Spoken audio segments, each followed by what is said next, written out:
আজকে ফিলিস্তিনের মধ্যে হাজার হাজার মানুষ শহীদ হচ্ছে, হাজার হাজার মানুষ, লক্ষ লক্ষ মানুষ শহীদ হয়ে যাচ্ছে। ভাইয়ের সামনে থেকে মাকে তুলে, বোনকে তুলে নিয়ে যাচ্ছে, সন্তানের সামনে থেকে মাকে তুলে নিয়ে যাচ্ছে, স্বামীর সামনে থেকে স্ত্রীকে তুলে নিয়ে যাচ্ছে। বাবা তার সন্তানের মাথাবিহীন লাশ নিয়ে রাস্তায় ঘোরাফেরা করছে। এই যে জুলুম নির্যাতন চলছে একমাত্র আরব শাসকদের মুনাফিক আর গাদ্দারির কারণে। যদি আরব শাসকরা এক থাকতো, যদি জর্ডান, মিশর, সিরিয়া, সৌদি আরব সহকারে জাজিরাতুল আরবের সমস্ত আরব শাসকরা যদি ফিলিস্তিনের পক্ষে দাঁড়িয়ে যেত, তাহলে ইসরায়েলেরা 2 দিনও টিকার তাদের সাহস থাকতো না। কিন্তু আমরা সবাই নিজের গদি নিয়ে ব্যস্ত, হ্যাঁ ঠিক না? এজন্য সে বলেছিল, যদি বিজয় হতে চাও মুসলমানদের ভিতরে ফাটল ধরাইয়া দাও, মুসলমান শাসকদের ভিতরে ফাটল ধরাইয়া দাও। মুসলমান শাসকদের ভিতরে ফাটল ধরাইয়া দাও। কয় নম্বর বলছেন? আর কথা বলেন না, কয় নম্বর? 2 নম্বর। সে উপদেশ দিয়েছে মুসলমানদের ভিতরে শক্তিশালী ঈমানওয়ালা, বলেন শক্তিশালী, যাদের ঈমান মজবুত, কামানের সামনেও তাদের মৃত্যুর ভয় হবে না, বন্দুকের নলের সামনেও তাদের মৃত্যুর ভয় হবে না, তাদের মৃত্যু তাদের সামনে থাকবে কিন্তু তারা কখনো মৃত্যুর ভয় করবে না। এমন মজবুত ঈমানদারওয়ালা কোন মুসলমান জমিনে হতে দেওয়া যাবে না। হইলেই বিপদ, বলেন হইলে কি সেটা বুঝতে পারছি। শক্তিশালী ঈমানওয়ালা কোন মুসলমানকে, ঈমানদারকে হতে দেওয়া যাবে না। এটা কিছু কত নম্বর বলেন? 2 নম্বর। আচ্ছা, একটা জিনিস চিন্তার বিষয় দেখেন, মুসলমানরা কোন কালে অস্ত্র শস্ত্র দিয়ে, সৈন্য দিয়ে বিজয় হয় নাই। আর বলেন না, মুসলমানরা কোন কালেই অস্ত্র শস্ত্র সৈন্য দিয়ে বিজয় হয় নাই। মুসলমানরা যখন এই বিজয় হয়েছেন, ঈমানের বলে বলিয়ান হয়ে বিজয় হয়েছেন, ঠিক কিনা? আমরা দেখেছি বদরের সময় আমাদের সংখ্যা ছিল মাত্র 313, আর বদরের সময় তাদের সংখ্যা ছিল 1000, আমাদের চেয়ে 3 গুণ বেশি। ওহদের সময় আমাদের সংখ্যা ছিল মাত্র 700, আর ওহদের সময় তাদের সংখ্যা ছিল 3000, আমাদের চেয়ে 4 গুণ বেশি। গজওয়ে আহজাবের সময় আমাদের সংখ্যা ছিল মাত্র 3000, আর তাদের সংখ্যা ছিল 10000, আমাদের চেয়ে 3 গুণ বেশি। খাইবারের সময় আমাদের সংখ্যা ছিল মাত্র 1600, আর তাদের সংখ্যা ছিল 10000, আমাদের চেয়ে কয়েক গুণ বেশি। গজওয়ে হুনাইনের সময় আমাদের সংখ্যা ছিল মাত্র 12000, তাদের সংখ্যা আমাদের থেকে দ্বিগুণের মতো 20000 ছিল। এরকম ভাবে গজওয়ে ইমামার সময়, গজওয়ে কাদিসিয়ার সময়, পারস্য বিজয়ের সময়, রোম বিজয়ের সময়, জেরুজালেম বিজয়ের সময়, উমাইয়া খেলাফতের প্রত্যেকটা আমলের সময়, নিকট অতীতের প্রত্যেকটা যুদ্ধের মধ্যে মুসলমানরা কখনো অস্ত্রের সামনে কাফেরদের থেকে এগিয়ে ছিল না, মুসলমানরা কখনো সামনে ছিল না। কিন্তু একমাত্র ঈমানের বলের কারণে আল্লাহ তাআলা মুসলমানদেরকে বিজয় দান করেছেন। এজন্য সে চিন্তা করছে না, এজন্য সে চিন্তা করছে মুসলমানদের ভিতরে এই শক্তিশালী ঈমানওয়ালা কাউকে হতে দেওয়া যাবে না। কয়টা গেছে বলেন? 3 নম্বর। 3 নম্বর সে উপদেশ দিয়ে গিয়েছে, যদি তোমরা মুসলমানদের উপরে বিজয় হতে চাও, অশ্লীলতা মুসলমানদের ভিতরে ছড়াইয়া দাও। আমি আমার পয়েন্টে আসছি, কি ছড়াইয়া দাও? অশ্লীলতা মুসলমানদের ভিতরে ছড়াইয়া দাও। নারীর অশ্লীলতা মুসলমানদের ভিতরে ছড়াইয়া দাও, সিনেমার অশ্লীলতা মুসলমানদের ভিতরে ছড়াইয়া দাও, নাটকের অশ্লীলতা মুসলমানদের ভিতরে ছড়াইয়া দাও, মোবাইলের অশ্লীলতা মুসলমানদের ভিতরে ছড়াইয়া দাও, বিবাহ বহির্ভূত সম্পর্কের অশ্লীলতা মুসলমানদের ভিতরে ছড়াইয়া দাও, ফ্রি মিক্সিং অশ্লীলতা মুসলমানদের ভিতরে ছড়াইয়া দাও, পরকীয়ার অশ্লীলতা মুসলমানদের ভিতরে ছড়াইয়া দাও, লিভ টুগেদার বিবাহ বহির্ভূত সম্পর্কের অশ্লীলতা মুসলমানদের ভিতরে ছড়াইয়া দাও, নারী থেকে পুরুষ হওয়ার, পুরুষ থেকে নারী হওয়ার ট্রান্সজেন্ডারের অশ্লীলতা মুসলমানদের ভিতরে ছড়াইয়া দাও। এখন বর্তমান সময়ে এসে, এত বছর পরে এসে আমাদের বাংলাদেশে কেউ কেউ ট্রান্সজেন্ডারকে এস্টাবলিশ করতে চায়, কেউ কেউ ফ্রি মিক্সিং কে এস্টাবলিশ করতে চায়, লিভ টুগেদারকে এস্টাবলিশ করতে চায়, অশ্লীলতাকে এস্টাবলিশ করতে চায়। আপনি মনে করছেন, আমরা মনে করছি বুঝি এই সরকারের এসে অথবা অল্প অল্প কিছুদিন পূর্বে ইউরোপের লোকেরা, পশ্চিমা লোকেরা আমাদের দেশে এটা এস্টাবলিশ করতে চাইতেছে। না না না, এটা আজকে কালকের ষড়যন্ত্র নয়, এটা 1000 বছর পূর্বের ষড়যন্ত্র, মুসলমান যুবকদেরকে ধ্বংস করার জন্য, ঠিক কিনা? এটা তাদের একমাত্র ষড়যন্ত্র। কয়টা গেছে বলেন?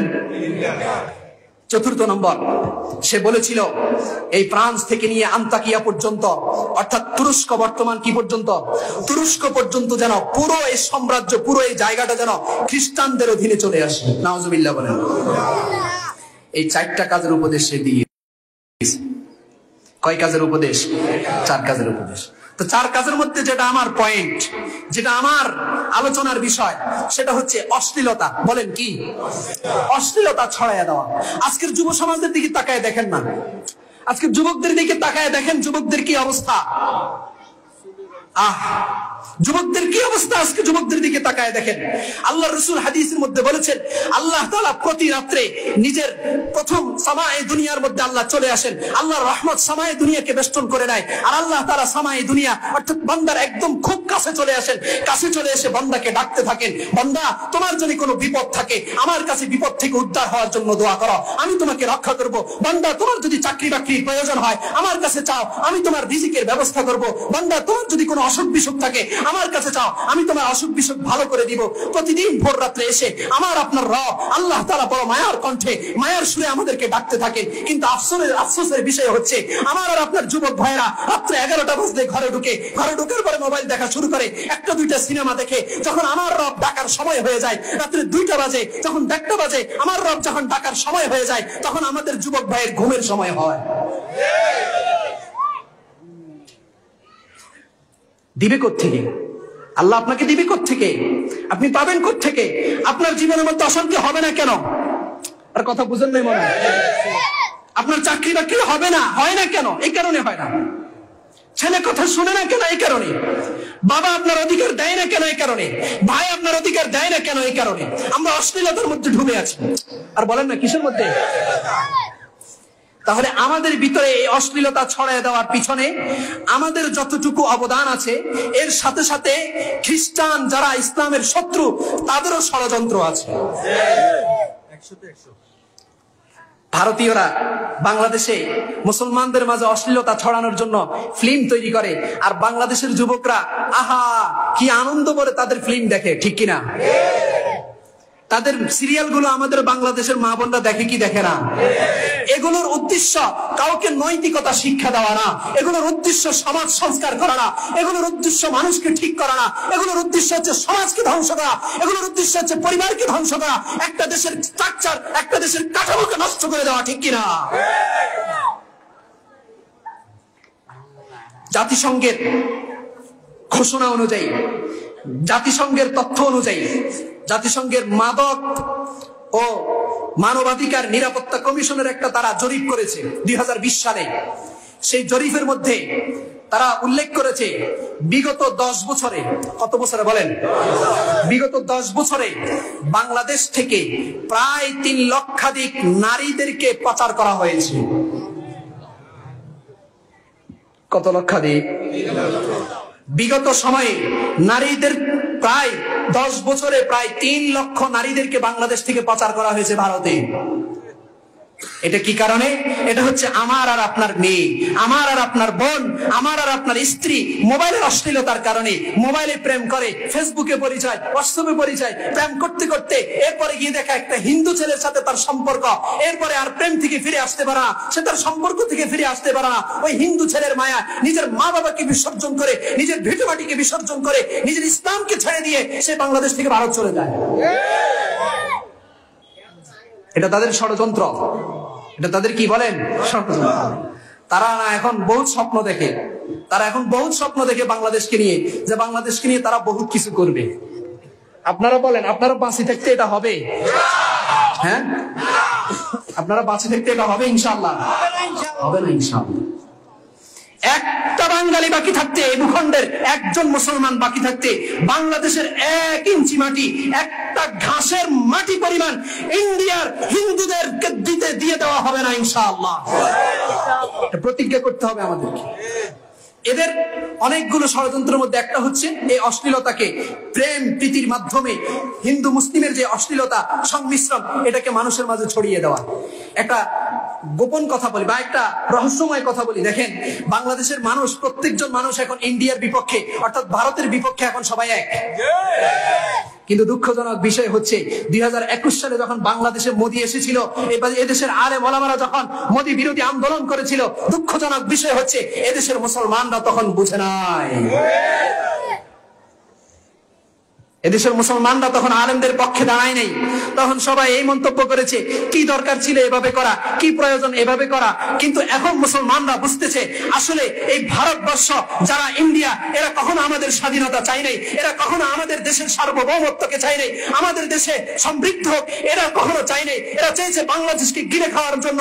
সিকিমকে যেরকম তারা গিলে খেয়েছে, হায়দ্রাবাদকে যেরকম তারা গিলে খেয়েছে, কাশ্মীরকে যেরকম গিলে খেয়েছে, সেভেন সিস্টারকে যেরকম তারা আবদ্ধ করে রেখেছে, তারা চেয়েছিল বাংলাদেশকে এরকম করার জন্য। কিন্তু আলহামদুলিল্লাহ বাংলাদেশের মুসলমান এখন এই 24-এর পরে এসে এখন বুঝতে শুরু করেছে ভারত আমাদের বন্ধু নয়। আল্লাহ তাআলা কোরআনুল কারীমের মধ্যে স্পষ্টভাবে বলেছেন ওয়ালা তাজিদান্না আশাদ্দান নাসি আদাওয়াতান লিল্লাযিনা আমানুল ইয়াহুদা ওয়াল্লাযিনা আশরাকু। আল্লাহ বলেছেন ইহুদিরা কখনো মুমিনদের বন্ধু হতে পারে না, মুশরিকরা কখনো মুমিনদের বন্ধু হতে পারে না। কিন্তু বন্ধু বন্ধু বলে মুখে ফেনা তুলে দেওয়া হয়েছে, বন্ধু বন্ধু বলে তাদেরকে পরিষ্কার করে তাদেরকে আমন্ত্রণ জানানো হয়েছে। কিন্তু আমাদের দেশে যারা শাসক বর্গ ছিল তাদের আচরণে বুঝা গেছে ভারত আমাদের বন্ধু না, আব্বা বানায়া দিছে। কিন্তু এখন মুসলমানরা এটা বুঝে গিয়েছে যে ভারত আমাদের কি নয়। আর বলেন না, ভারত আমাদের কি নয়, বলেন বন্ধু নয়। তাহলে তারা নারীদেরকে লাভ টেপের ফাঁদে ফেলে এই দেশ থেকে লক্ষ লক্ষ মা বোনদেরকে তারা পাচার করেছে। এটা অশ্লীলতার কারণে। বলেন কিসের কারণে? এই অশ্লীলতা যতদিন বন্ধ হবে না ততদিন পর্যন্ত মুসলমানদের বিজয় আসবে না। কোরআনুল কারীমের মধ্যে আল্লাহ তাআলা স্পষ্টভাবে বলেছেন, আমি যে আয়াত আপনাদের সম্মুখে তেলাওয়াত করেছি সে আয়াতের মধ্যে আল্লাহ তাআলা বলেন, সূরাতুন নূর আয়াত নম্বর 55, আল্লাহ তাআলা আমাদেরকে বলেছেন ওয়াদাল্লাহুল্লাযীনা আমানু মিনকুম ওয়া আমিলুস সালিহাত। তোমরা যদি ঈমানকে ঠিক রাখতে পারো, বলেন কি?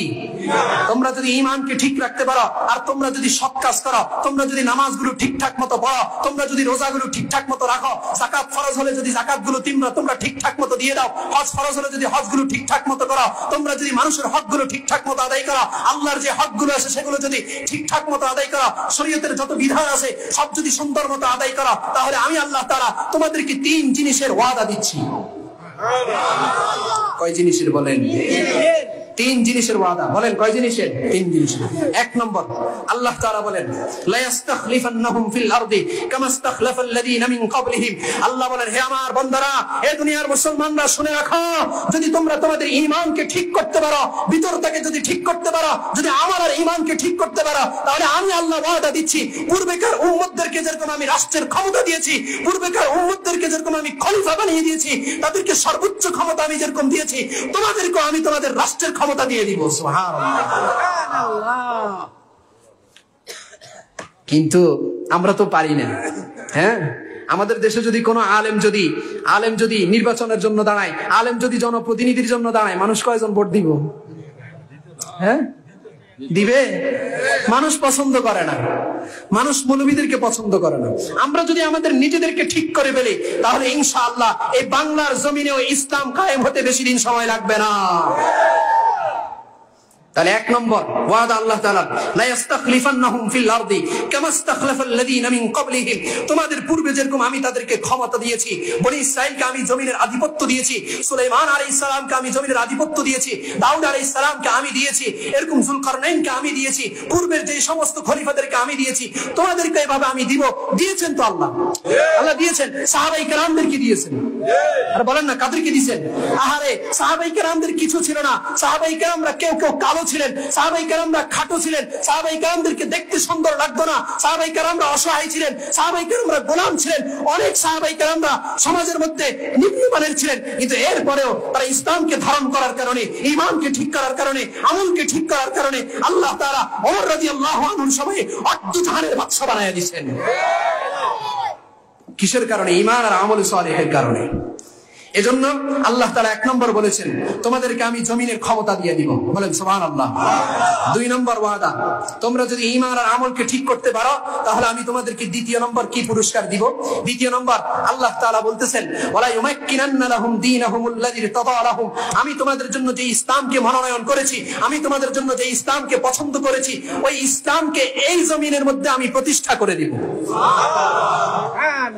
ইসলাম প্রতিষ্ঠার জন্য আমরা কত চেষ্টা করি, ইসলাম প্রতিষ্ঠার জন্য আমরা কত কিছুই করি, কিন্তু ইসলাম প্রতিষ্ঠার যেই ওয়ে আছে, যে রাস্তা আছে, যে পথ আছে, সেটা হচ্ছে নিজের ঈমানকে ঠিক করা, সেটা হচ্ছে নিজের আমলকে ঠিক করা। এটা যদি আমরা ঠিক করতে পারি তাহলে আল্লাহ এই পৃথিবীতে, এই জমিনে, এই ভূখণ্ডে ইনশাআল্লাহ ইসলামকে বিজয় দিয়ে দিবেন, ঠিক কিনা?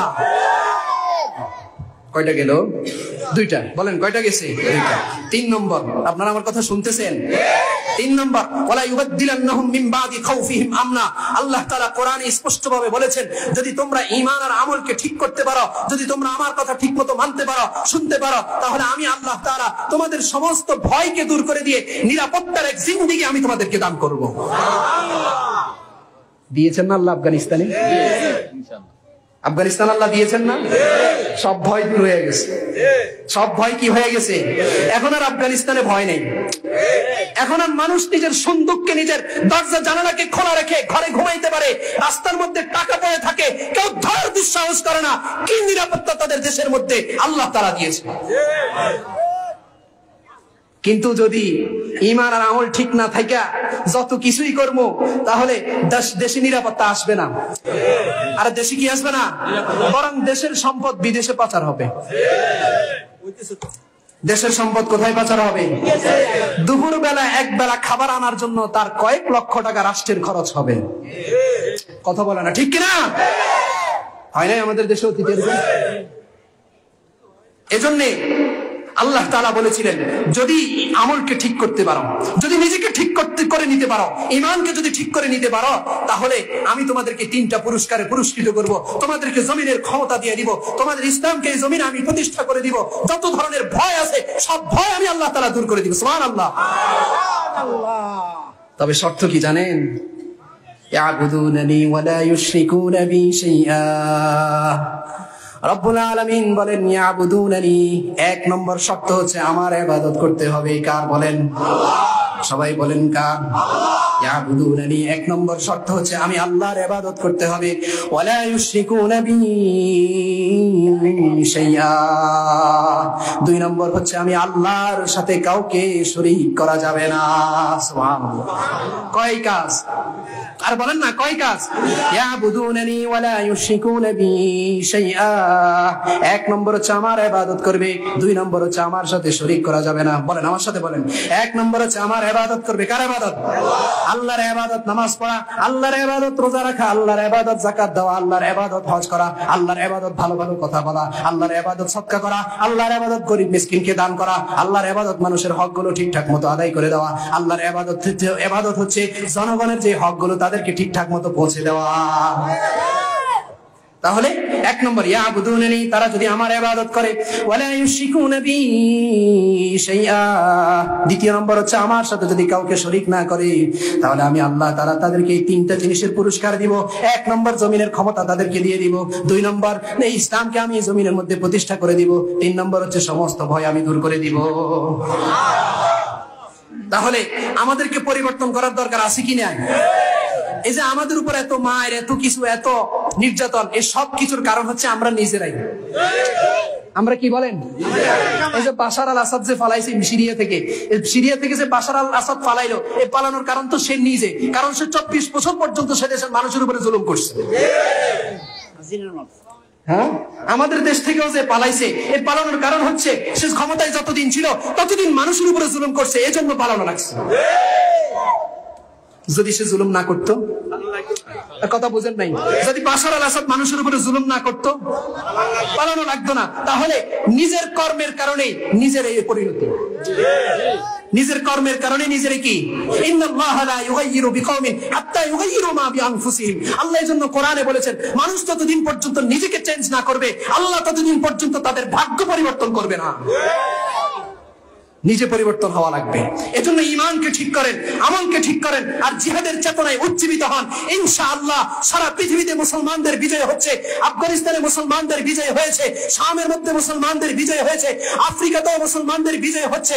ইনশাআল্লাহ ভারতবর্ষ এমন এক পরিস্থিতির দিকে যাচ্ছে, অচিরে ইনশাআল্লাহ গুজরাতুল হিন্দ যদি হয় মুসলমানরাই বিজয় হবে। এজন্য এখন থেকে মুসলমানরা প্রস্তুত হন, মুসলমানদের যুবকরা প্রস্তুত হন, নিজেদের স্ত্রীদেরকে প্রস্তুত করেন, নিজেদের সন্তানদেরকে প্রস্তুত করেন, ইমাম সাহেবরা নিজেদের মুসল্লিদেরকে প্রস্তুত করেন, বাবা নিজের সন্তানকে প্রস্তুত করেন, সবাই প্রস্তুত হয়। কোন সময় যদি আমাদের জন্য ডাক আসে, আমাদের বড়রা যদি ওলামায়ে কেরাম যদি আমাদেরকে ডাক দেন, নিজের রক্তের শ্বাস বৃদ্ধি পর্যন্ত দিয়ে পৃথিবীতে ইনশাআল্লাহ এই মুসলিম ভূখণ্ডে ইসলামকে বিজয় করে ছাড়বো ইনশাআল্লাহ।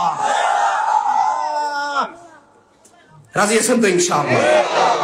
তাহলে আমি আমার আলোচনার শেষ দিকে চলে আসছি। আমি হাদিস একটা পাঠ করেছি, সে হাদিসের মধ্যে আল্লাহ রাসূল সাল্লাল্লাহু আলাইহি ওয়াসাল্লাম, আমি একটা আয়াত পড়েছি, সে আয়াতের অর্থ, দুইটা আয়াতের একটার অর্থ করেছি এবং দুটোটা আয়াতের অর্থ করেছি। এবার আমার হাদিসের অর্থটা করবো ইনশাআল্লাহ, এরপরে আমার আলোচনার শেষ দিকে আমি চলে যাব। হাদিসের মধ্যে সুনান ইবনে মাজার হাদিস, রাসূল করিম সাল্লাল্লাহু আলাইহি ওয়াসাল্লাম বলেন, হযরত আব্দুল্লাহ ইবনে ওমর রাদিয়াল্লাহু আনহু বলেন, তিনি একদিন আকবার আলাইনা রাসূলুল্লাহ সাল্লাল্লাহু আলাইহি ওয়াসাল্লাম, একদিন রাসূল আমাদের সামনে আসছেন। আসার পরে আল্লাহ রাসূল আমাদেরকে বলছেন, ইয়া মাশারাল মুহাজিরিন, হে মুহাজিরদের দল, শুনে রাখো, খামসুন ইযা তুলিতুম বিহিন্না, 5 ধরনের অপরাধ আছে, যে 5 অপরাধে যদি তোমরা অপরাধী হও, 5 অপরাধ, কয় অপরাধ বলেন, কয় অপরাধ? 5 অপরাধে যদি তোমরা অপরাধী হও, ওয়া আউযু বিল্লাহ, খেয়াল করে শুনেন, এরপর আল্লাহ রাসূল বলেন, ওয়া আউযু বিল্লাহি আন তুদরিকুহুন্না, কিন্তু আমি আল্লাহর কাছে পানা চাইতেছি এই অপরাধে যেন তোমরা না জড়াও। চিন্তা করে দেখেন কত কঠিন কথা। অর্থাৎ রাসূল বলছেন এই অপরাধগুলো যেন তোমাদের থেকে না হয় আমি চাই, কিন্তু 5 অপরাধ হবে। কি? আল্লাহ রাসূল বলছেন এই 5 অপরাধের 1 নম্বর, লাম তাজহারিল ফাহিশাতু ফি কওমিন কাত্তু হাত্তা ইউলিনু বিহা ইল্লা ফাশা ফীহিমুত তাউন ওয়াল আওজাউ আল্লাতী লাম তাকুন মাদাত ফি আসতাফিহিম আল্লাযীনা মাদাউ। সুনান ইবনে মাজাহ 4019 নম্বর হাদিস। রাসূল করিম সাল্লাল্লাহু আলাইহি ওয়াসাল্লাম বলেন, 1 নম্বর অপরাধ হচ্ছে কোন জাতির মধ্যে যখন অশ্লীলতা ছড়িয়ে পড়ে, কোন জাতির মধ্যে যখন অশ্লীলতা এমন বেশি ছড়িয়ে পড়ে যে অশ্লীলতা ব্যাপক হয়ে যায়, সমাজের সমস্ত মানুষের মাঝে প্রকাশ্যে অশ্লীলতা ছড়ানো হয়, মিডিয়ার মাধ্যমে অশ্লীলতা ছড়ানো হয়, ব্রডকাস্ট করা হয় মিডিয়ার মাধ্যমে, ইলেকট্রনিক মিডিয়া, প্রিন্ট মিডিয়ার মাধ্যমে অশ্লীলতা যখন ছড়িয়ে দেওয়া হয়, তখন তাদেরকে আল্লাহ তাআলা বিভিন্ন ধরনের মহামারী, বিভিন্ন ধরনের রোগ শোক দিয়ে আল্লাহ তাআলা তাদেরকে আবদ্ধ করেন। নাউজুবিল্লাহ বলেন। 1 নম্বর হচ্ছে অশ্লীলতা যখন ছড়িয়ে পড়ে। আমার আলোচনার সাথে হাদিসের সংযুক্তি পাইছেন তো? 1 নম্বর অশ্লীলতা কি বলেন? শুধু গুনাহের কাজ করে তা নয়, বরং গুনাহের কাজকে আরো প্রমোট করে। গুনাহের কাজকে কি করে? প্রমোট করে। শুধু গুনাহ করে যে এমন নয়, বরং গুনাহের কাজকে আরো ছড়ায়া দেয়। আর বলেন না, ছড়া দেয় কিনা? 2024-এর যে গণঅভ্যুত্থান হয়েছে, এই গণঅভ্যুত্থানের সময় মুসলমানরা তাদের রক্ত দিয়েছে, ইসলামকে বিজয় দেখার জন্য মুসলমানরা তাদের রক্ত দিয়েছে, যারা এদেশের মুসলমানরা অশ্লীলতা মুক্ত জীবন যাপন করতে পারে। কিন্তু দুঃখজনক বিষয় হচ্ছে বর্তমান অন্তর্বর্তীকালীন সরকারের উপদেষ্টার মধ্যে ফারুকী নামক এক ভণ্ড প্রতারককে, এক নারীখ্যাত ব্যক্তিকে উপদেষ্টা হিসেবে নিয়োগ করা হয়েছে, ঠিক কিনা? সে কি করে? সে অশ্লীলতাকে ছড়ায়। আরে বলেন না, সে অশ্লীলতাকে ছড়ায়। তার কাজ হচ্ছে সিনেমা করা, তার কাজ হচ্ছে লিপ্তিকতার, অর্থাৎ স্বামী স্ত্রী হওয়া লাগে না, এমনি চলা যায়। নাউজুবিল্লাহ বলেন না, এমনি চলা যায়। সমকামিতা কি? এলজিবিটিকিউ, সমকামিতা, ট্রান্সজেন্ডার, এগুলো প্রমোট করা হচ্ছে তার কাজ। তো এমন ব্যক্তিকে যদি উপদেষ্টায় বসানো হয়, এমন ব্যক্তিকে যদি রাষ্ট্রের সর্বোচ্চ পদের কোন একটা চেয়ারে বসানো হয়, তাহলে সে দেশের মধ্যে কখনো শান্তি আসবে না। অবাস্তব কথা বলছি আমি। এজন্য আল্লাহ তাআলা বলছেন, ফাশা ফীহিমুত তাউন ওয়াল আওজাউ আল্লাতী লাম তাকুন মাদাত ফি আসলাফিহিম আল্লাযীনা মাদাউ। বিভিন্ন ধরনের রোগ শোক দেখা দিবে। এজন্য তো একবার ম্যালেরিয়া আসে, একবার ডেঙ্গু জ্বর আসে, একবার করোনা আসে। কয় নম্বর অপরাধ? 1 নম্বর। 2 নম্বর, ওয়ালাম ইয়ানকুসুল মিকয়াল ওয়াল মিজানা। 2 নম্বর, রাসূল করিম সাল্লাল্লাহু আলাইহি ওয়াসাল্লাম বলেন, কোন জাতি যখন ওজনে কম দেওয়া শুরু করে, বাজার থেকে কি সুন্দর বলে কই আনছি ভাই, একদম ফ্রেশ দেখে গোশত, ব্যবসায়ী আছে মনে হয় এখানে, জন্য মনে রাগ করতেছে। রাগ করেন না আপনারা, আপনারা রাগ করেন না, যদি সঠিকভাবে ব্যবসা করতে পারেন আপনার হাসর নবীদের সাথে হবে। কার সাথে হবে বলেন? নবীর সাথে হবে, নবীর সাথে, শহীদদের সাথে হবে, সালেহদের সাথে হবে। ব্যবসা করেন না, সৎভাবে করেন। মানুষ যখন ওজনে কম দেওয়া শুরু করবে, ওজনে কম দেওয়া বলতে ব্যবসায়িক ওজনে কম দেওয়া না, যখন চতুর্দিক থেকে কম দেওয়া শুরু করবে, স্ত্রী তার স্বামীর হক ঠিক মতো আদায় করে না, স্বামী তার স্ত্রীর হক ঠিক মতো আদায় করে না, জনপ্রতিনিধি জনগণের হক ঠিক মতো আদায় করে না। এরকম যখন কম দেওয়া শুরু হয়ে যাবে তখন আল্লাহ রাসূল বলছেন বিপদ আসবে, বিপদ। 1 নম্বর উখিদু বিসসিনিন, দুর্ভিক্ষ দেখা দিবে। অশিদ্দাতিল মাউনা, দ্রব্যমূল্যের ঊর্ধ্বগতি হবে। দাম বাড়েনি, দাম বাড়েনি, আয় হায় রে, জিনিসপত্রের দাম এমন বাড়ছে। এই বাড়ার কারণ হচ্ছে কি, কিছু অসাধু ব্যবসায়ী যারা আসে, সে অসাধু ব্যবসায়ীদের অসাধু কাজের কারণেই দ্রব্যমূল্যের দাম বাড়ছে, ঠিক কিনা? 2 নম্বর ওয়াশিদ্দাতিল মাউনাতি। 3 নম্বর ওয়াজাউরিস সুলতান আলাইহিম, তাদের বাদশা তাদের উপর জুলুম শুরু করবে। তাদের বাদশা তাদের উপর কি শুরু করবে বলেন? তাহলে ওজনে কম দিলে আল্লাহ তাআলা, আল্লাহ রাসূল বলেছেন এই 3 ধরনের শাস্তি তাদের উপর আসবে। 2 নম্বর গেল। 3 নম্বর ওয়ালাম ইয়ামনাউ যাকাত আমওয়ালিহিম। 3 নম্বরে রাসূল করিম সাল্লাল্লাহু আলাইহি ওয়াসাল্লাম বলছেন যখন মানুষ নিজেদের যাকাত দেওয়া বন্ধ করে দিব, যাকাত দেওয়া কি করে দিব? ইল্লা মুনিউ মিনাল কাতার, আল্লাহ রাসূল বলেছেন তখন আসমান থেকে বৃষ্টি বর্ষণ বন্ধ হয়ে যাবে। নাউজুবিল্লাহ বলবেন না? যখন মানুষ যাকাত দেওয়া বন্ধ করে দিব। আমাদের দেশের মানুষ যাকাত দেয় না? দেয়। কিছু কিছু বড় লোক আছে, ঢাকা শহরে থাকে, তার অনেক টাকা পয়সা, তার উপরে লক্ষ কোটি টাকা যাকাত আসে। সে কি করে, একটা ট্রাক ভর্তি ওই ফ্যাক্টরির যত মেয়াদ উত্তীর্ণ যত শাড়ি আর লুঙ্গি আছে সবগুলো বস ভর্তি করে গ্রামে নিয়ে আসে। আনার পরে ঘোষণা করে অমুক দিন অমুক বড় সাহেব যাকাত দিবে। সমস্ত মানুষকে লাইন ধরে দাঁড় করাইয়া এক একজনকে একটা লুঙ্গি আর শাড়ি পরা, শাড়ি দিয়ে দেয়। এটা যাকাত নয়, এটা যাকাত আদায় নয়, এটা যাকাতের নামে তামাশা। এটা যাকাত না। কথা বুঝেন নাই মনে হয়। এজন্য মানুষ যখন যাকাত দেওয়া বন্ধ করে দিবে, রাসূল করিম সাল্লাল্লাহু আলাইহি ওয়াসাল্লাম বলেন আসমান থেকে বৃষ্টি বর্ষণ বন্ধ হয়ে যাবে। এখন আপনি কইবেন হুজুর যাকাত তো আমাদের দেশের মানুষ দেয় না, কই বৃষ্টি তো হয়। আহারে এমন বৃষ্টি হয়েছে বন্যা পর্যন্ত হয়েছে, ঠিক না?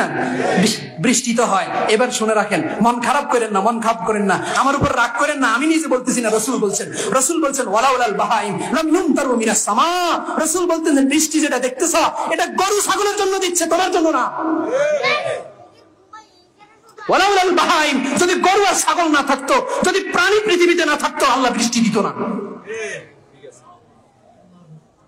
রাগ করছেন নাকি? এজন্য যাকাত যখন দেওয়া বন্ধ করে দিবে আল্লাহ এই বিপদ দিবেন। কয়টা গেছে? আর বলেন না কয়টা গেছে? 3টা। 4 নম্বর অপরাধ ওয়ালাম ইয়ানকুযু আহদাল্লাহি ওয়া আহদা রাসূলিহি, কোন জাতি যখন আল্লাহর দেওয়া অঙ্গীকারকে ভঙ্গ করে, সে লা ইলাহা ইল্লাল্লাহু মুহাম্মাদুর রাসূলুল্লাহ বলে ঈমান আনছে, কিন্তু তার ভিতরে ঈমানের কিছু নেই। আসলে এরকম অনেকে নামে মুসলমান, নামে কি মুসলমান, তার ভিতরে ঈমানের কিছু নাই, সে যে মুসলমান এটা চিনাও যায় না। এজন্য আল্লাহ রাসূল বলেন ওয়ালাম ইয়ানকুযু আহদাল্লাহি ওয়া আহদা রাসূলিহি, কেউ যদি আল্লাহ আল্লাহর রাসূলের অঙ্গীকারকে ভঙ্গ করে, ঈমান আনার পরে ঈমান মতো কাজ না করে, তা আল্লাহর রাসূল বলেন কি শাস্তি দেওয়া হবে? ইল্লা সাল্লাল্লাহু আলাইহি আদুওয়ান মিন গায়রিহিম ফায়াখুযু বা'দা মা ফি আইদিহিম। রাসূল করিম সাল্লাল্লাহু আলাইহি ওয়াসাল্লাম বলেন আল্লাহ তাআলা তার উপরে বহির্গত শক্তি, বহিরাগত শত্রু তার উপরে চাপাইয়া দিবেন। নাউজুবিল্লাহ বলেন। ওই শত্রু তার সমস্ত সম্পত্তি দখল করে নেবে। এজন্য মুসলমান সাবধান হয়ে যান। আমি এত গরম বক্তব্য দিলাম, এত জোরালো ভাষণ আপনাদের সামনে দিলাম, আপনারাও শুনলেন, কিন্তু এই যে ভারতের বিপক্ষে বললাম আমরা বিজয় করব, আমাদের দেশকে স্বাধীন করব, এদেশে ইসলামকে প্রতিষ্ঠা করব, যদি নিজেরা পরিবর্তন না হয়, যদি নিজেদের ভিতরে ঈমান আর আমল যদি না আসে, যদি নিজেদের ভিতরে পরিবর্তন না আসে, দুনিয়ার কেউ আপনাদেরকে রক্ষা করতে পারবে না, আল্লাহ রক্ষা না করা ছাড়া। এজন্য যতই বক্তব্য, যত কিছু দিব, নিজের পরিবর্তন ছাড়া আমরা পার্শ্ববর্তী ভারত দেশের সাথে, শত্রুদের সাথে আমরা কুলিয়ে উঠতে পারবো না। কয়টা গেছে? 4টা। 5 নম্বর রাসূল করিম সাল্লাল্লাহু আলাইহি ওয়াসাল্লাম বলেন ওয়ামা লাম তাহকুম আইম্মাতুহুম বিকিতাবিল্লাহি ওয়া ইয়াতাখায়্যারু মিম্মা আনজালাল্লাহু ইল্লা জাআলাল্লাহু বা'সাহুম বাইনাহুম। রাসূল করিম সাল্লাল্লাহু আলাইহি ওয়াসাল্লাম বলেন কোন জাতি যখন আল্লাহর দেওয়া বিধান দিয়ে তাদের রাষ্ট্র পরিচালনা করবে না, যখন আল্লাহর দেওয়া বিধান থাকবে না, তার ঘরে নাই, তার পরিবারে নাই, তার বাজারে নাই, তার দোকানে নাই, তার রাষ্ট্রে নাই, তার সমাজে নাই, তার প্রত্যেকটা জায়গার মধ্যে ইসলাম নাই, কোরআনের বিধান নাই, যদি এমন অবস্থা হয়ে যায়, তা আল্লাহ তাআলা বলছেন জাআলাল্লাহু বাসাহুম বাইনাহুম, আল্লাহ তাআলা তাদের নিজেদের ভিতরে ঝগড়া লাগাই দিবেন। মুসলমানদের ভিতরে আজকে এত বিভক্তি, মুসলমানদের ভিতরে এত ধরনের দলাদলি আর এত ধরনের মারামারি, এটার একমাত্র কারণ হচ্ছে মুসলমান কোরআনের দিকে ফিরে আসে না। মুসলমান ঘুরে ঘুরে বিভিন্ন ধরনের মতবাদের দিকে যায়, ঘুরে ঘুরে পশ্চিমাদের দিকে চলে যায়, ঘুরে ঘুরে ভারতের দিকে চলে যায়, মুসলমান কোরআন হাদিসের দিকে ফিরে আসে না, ঠিক কিনা? কয় ধরনের অপরাধ? 5 ধরনের। এটা আমার আজকের হাদিস ছিল। এই হাদিসের প্রথম অংশ অর্থাৎ অশ্লীলতা থেকে বেঁচে থাকা, এটা হচ্ছে আল্লাহ তাআলা আমাদেরকে আদেশ করেছেন। ওই যে সূরাতুন নাহল 90 নম্বর আয়াত আমি আপনাদের সামনে তিলাওয়াত করেছি, সেখানে আল্লাহ তাআলা 3 জিনিসের আদেশ দিয়েছেন। 3 জিনিস থেকে কি করেছেন বলেন? নিষেধ করেছেন। আমার আলোচনার শেষের দিকে এই আয়াত কেন্দ্রিক ছোট্ট অনেক বড় বড় 2টা ঘটনা আছে, বড় বড় 2টা ঘটনা আছে। ওই 2 ঘটনাকে আমি সংক্ষেপ করে আপনাদের সামনে উপস্থাপন করতেছি। শুনেন, রাসূল করিম সাল্লাল্লাহু আলাইহি ওয়াসাল্লাম এই আয়াতের মধ্যে আল্লাহর পক্ষ থেকে 3 জিনিস করা 3 জিনিস ছাড়ার আদেশ দিয়েছেন, ঠিক না? আমাদের কাছে মনে হচ্ছে এটা স্বাভাবিক একটা আয়াত। আল্লাহ বলছেন ইনসাফ করো, আল্লাহ বলছেন মানুষের সাথে নিজের আত্মীয় স্বজনদেরকে তাদের হক ঠিকঠাক মতো আদায় করে দাও। আল্লাহ তাআলা বলছেন বিল আদলি ওয়াল ইহসান, ইহসানের কথা আল্লাহ বলছেন। আবার আল্লাহ অশ্লীল কাজ থেকে, অপছন্দনীয় কথা কাজ থেকে, আল্লাহর অবাধ্যতা থেকে নিষেধ করছেন। এটার আবেদন কি এটা আমরা বুঝতে পারতেছি না। 2টা ঘটনা আপনাদেরকে শোনাই, এরপর এটার আবেদন বুঝবেন। 1 নম্বর, ইমাম আবু নুআইম একজন প্রখ্যাত মুহাদ্দিস ছিলেন। তার একটা কিতাব আছে, কিতাবু মারিফাতিস সাহাবা। তিনি সেই কিতাবের মধ্যে একটা সুন্দর ঘটনা এনেছেন। রাসূল করিম সাল্লাল্লাহু আলাইহি ওয়াসাল্লামের একজন সাহাবী হযরত আকসাম ইবনে সাইফি রাদিয়াল্লাহু আনহু, তিনি মদিনার বাসিন্দা ছিলেন। আমার কথা খেয়াল করে শুনবেন, যেহেতু সময় শেষের দিকে, এজন্য আমি খুব ঘন করে বলছি। আকসাম ইবনে সাইফি রাদিয়াল্লাহু তাআলা আনহু, তিনি মদিনার বাসিন্দা ছিলেন। তার কাছে খবর পুচ্ছে মদিনার মধ্যে মুহাম্মদ নামের একজন নবুয়তের দাবি করছে। সে তার কওমকে নিয়ে বসে তাদেরকে বলতেছে, এই মুহাম্মদ নামের একজনের ব্যাপারে খবর আসছে, তোমরা কি বলো? আমি চাইতেছি তার কাছে যাওয়ার জন্য। তখন সবাই তাকে পরামর্শ দিছে, আনতা কাবীরুনা, আপনি আমাদের নেতা, আপনি আমাদের লিডার, আপনি যদি তার কাছে চলে যান তাহলে আমাদের গোত্রের সম্মান কমে যাবে, আপনার সম্মান কমে যাবে। আপনি এক কাজ করেন, বরং আমাদের পক্ষ থেকে 2 জন প্রতিনিধি আপনি তার কাছে পাঠান। তখন সে বলছে, তোমাদের মধ্য থেকে আইয়ুকুম মান ইয়াবলুগুনি আনহু ওয়া ইয়াবলুগুহু আন্নি, তোমাদের মধ্য থেকে কেউ কি এমন আছে যে আমার খবর তার কাছে পৌঁছাইবে, তার খবর আমার কাছে আনবে? তখন ফান্তাদাবা রাজুলান, তাদের মধ্য থেকে 2 জন ব্যক্তি দাঁড়ায় গেছে, দাঁড়ায় বলছে, আমাদের লিডার, আমরা 2 জন রাসূলের কাছে যাচ্ছি, মুহাম্মদের কাছে যাচ্ছি, যায়া খবর নিয়ে আসি। তখন আকসাম ইবনে সাইফি রাদিয়াল্লাহু আনহু ওই 2 ব্যক্তিকে বলেছেন, শুনে রাখো, তোমরা যায়া তাকে 2টা প্রশ্ন করবে, মান আনতা ওয়া মা আনা, তুমি কে এবং তুমি কি? খেয়াল করে শুনেন, মান আনতা, তুমি কে, ওয়া মা আনা, এবং তুমি কি? মান আনতা, তুমি কে, ওয়া মা আনা, তুমি কি? প্রশ্ন বুঝছেন? মান আনতা, তুমি কে, ওয়া মা আনা, ওয়া মা আনা, ওয়া মা আনতা, এবং তুমি কি? এই 2টা প্রশ্ন করবে। 2 ব্যক্তি মদিনা থেকে মক্কায় চলে গেছেন, যায় রাসূলুল্লাহ সাল্লাল্লাহু আলাইহি ওয়াসাল্লামের সাথে সাক্ষাৎ হওয়ার পরে তখন রাসূলকে বলছেন, ইন্না রাসূলু আকসাম ইবনে সাইফি, আমরা আকসাম ইবনে সাইফির পক্ষ থেকে প্রেরিত দূত, তিনি আমাদেরকে আপনার কাছে পাঠাইছেন। তিনি আপনাকে প্রশ্ন করতেছিলেন 2টা প্রশ্ন।